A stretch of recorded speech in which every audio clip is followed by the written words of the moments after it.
There are many Native American tribes that share a common history about a great spirit who visited their ancestors in person and taught them many enlightened prophetic things. I know some of those prophecies. Regarding the Earth's third great shaking, I believe it is mere months away from starting. I believe that because of some of the prophecies from my faith tradition. Per a prophecy in the Apocrypha, the US government starts to crumble after America's last normal president, Joe Biden, and he doesn't live, politically at least, past January 2025 per the prophecy. If you weren't aware of that prophecy, did learning about it just change a few things for you? Given the prophecies in our faith traditions and the timing and the stakes of them, I feel we should get to know each other better in a learning swap. I'll tell you what I know about your prophecies and inform you about mine. My hope is that our faith communities can come together as one in love, faith, and fellowship.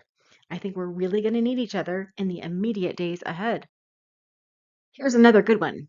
What some Native American people may not know is that our church has a beloved holy book comparable to the Bible, written by their ancient indigenous North and South American ancestors that approximately 17 million people read worldwide every day. It's called the Book of Mormon. This book is bedrock to members of the Church of Jesus Christ of Latter-day Saints, of which I'm a member. It connects us to the Native American community in an unbreakable, everlasting, sacred brother and sisterhood. It was the first of 5 Native American prophecies I'm familiar with. I'll give 5 prophecies from my faith for tradition in return, in my attempt to convince you that we need to come together in love, faith, and fellowship to help each other in the immediate days ahead. So first, the world is out of balance.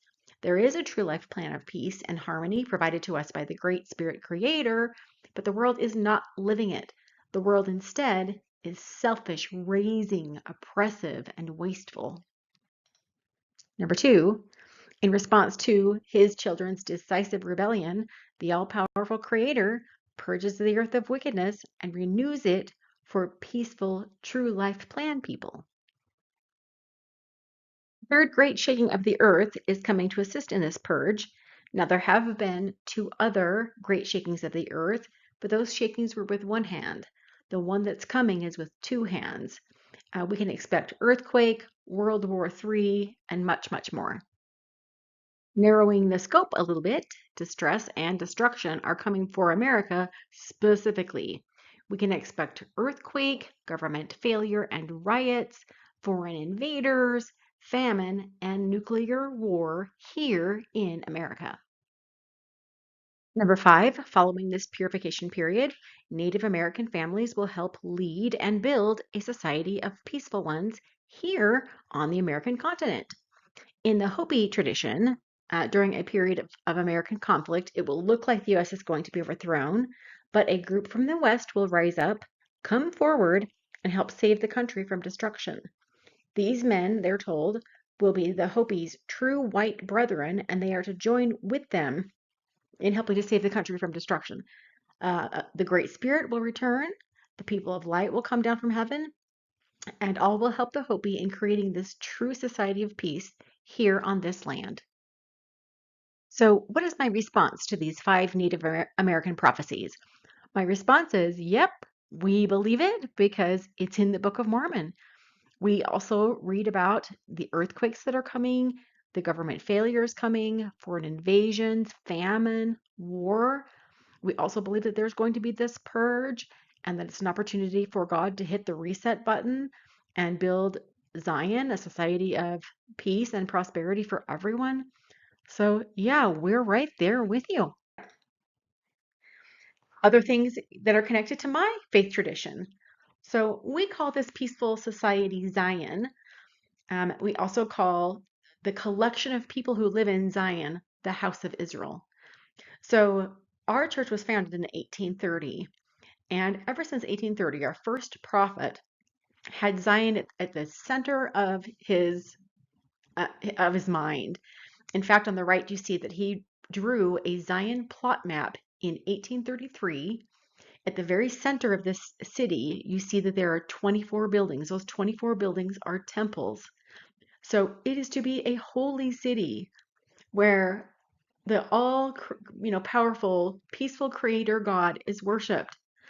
And you can see all around the temple, these 24 temples are lots, and each of these lots are half-acre lots for each of us to live in equality with our own land. Now, where is this Zion eventually going to be built?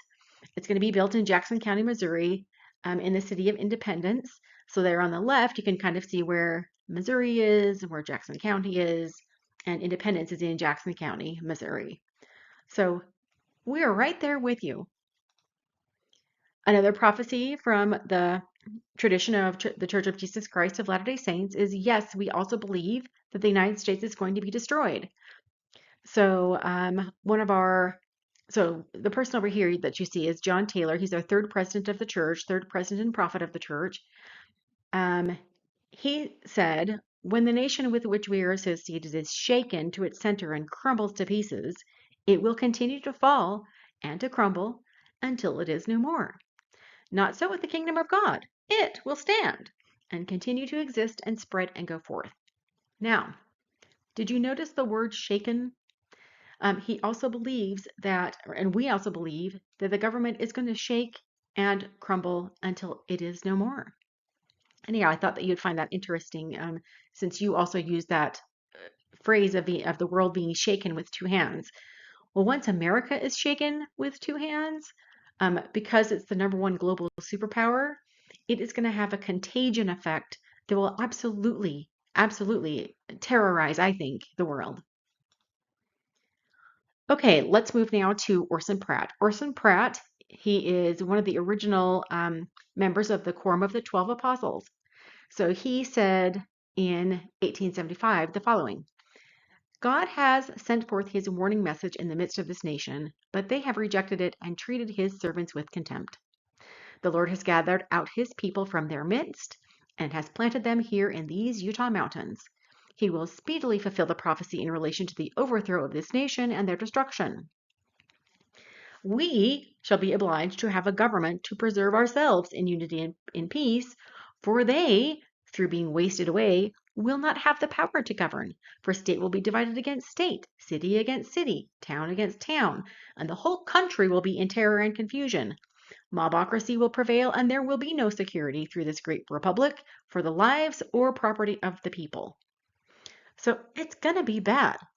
Now, I want you to notice that just like your ancestors who were rejected and mistreated and driven from their homes, the same thing happened to our people.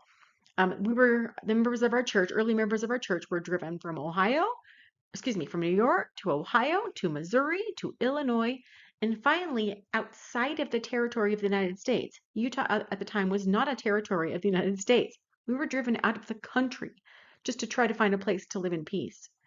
So I hope you're beginning to see some of this bedrock come out. Like, we are truly brothers and sisters, like truly, in so many ways. Okay, so if the U.S. is going to fall, what should we use our time doing?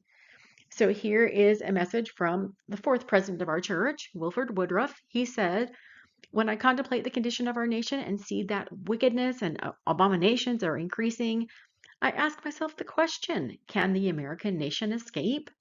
The answer comes, no. Its destruction, as well as the destruction of the world, is sure. What time is at our disposal should be used in building up the kingdom, building up the Zion of our God, and in preparing ourselves and our families for the things that await us.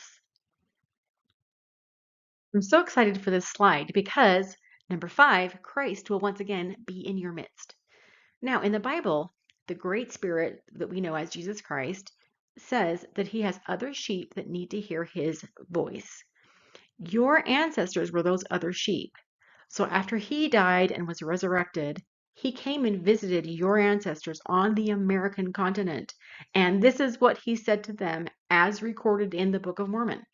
And verily I say unto you, that ye are they of whom I said, other sheep I have which are not of this fold. Them also I must bring, and they shall hear my voice, and there shall be one fold and one shepherd. Behold, ye have both heard my voice and seen me. and ye are my sheep, and ye are numbered among those whom the Father hath given me. So in your heart of hearts, you are a peaceful, loving people, and he knows it. Now, I do hope that you go and fulfill prophecy by giving your elders a copy of the Book of Mormon, because listen to this. 3 Nephi chapter 16, verse 18. Thy watchmen shall lift up the voice. Think elders when you hear watchmen. Thy watchmen shall lift up the voice. With the voice together shall they sing. For they shall see eye to eye when the Lord shall bring again Zion.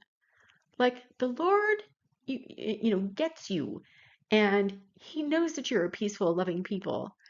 And you're going to see eye to eye with him. You guys are on the same page when it comes to how we should live. Okay, now let's move down to this one. Oh my gosh, this is my favorite. The Lord here, as he is visiting with the people on the American continent, he tells them that I know that in the future, your people are going to be driven and scattered and destroyed. He said, but I'm going to gather this people once again. And he says, behold, this people will I establish in this land unto the fulfilling of the covenant which I made with your father Jacob, and it shall be a new Jerusalem. And the powers of heaven shall be in the midst of this people. Yea, even I will be in the midst of you. So this land that was taken from you, you are getting it back. And the society that you're going to get is going to be this beautiful utopia, the society of peace that you have always longed for and that has always been in your heart. And Jesus Christ is going to come and reign and be in the midst of you. Isn't that beautiful? To our current situation. Regarding political and religious leadership, our church is led by Jesus Christ. He knows what's ahead, and he puts special people in place to help accomplish his objectives. Take President Dallin H. Oaks, pictured on the right. His current position in our church is first counselor in the first presidency and president of the Quorum of the 12 Apostles. And check out his bio. Is he well positioned and prepared for the religious and political challenges ahead? And won't he be on the scene at the exact time when we need somebody just like him? That is convergence. Here's what he said in April 2021. I speak from my experience as a law clerk to the Chief Justice of the United States Supreme Court. I speak from my 15 years as a professor of law and my 3.5 years as a justice on the Utah Supreme Court. Most importantly, I speak from 37 years as an apostle of Jesus Christ, responsible to study the meaning of the divinely inspired U.S. Constitution to the work of his restored church. Oh my goodness, we thank thee, O God, for a prophet. So I really hope you enjoyed this presentation, and I really hope that you come back to my channel at Arise O Zion, because I just know I'm going to be talking to you. I'm just going to need to talk to you more in the months ahead. Thank you so much for your time.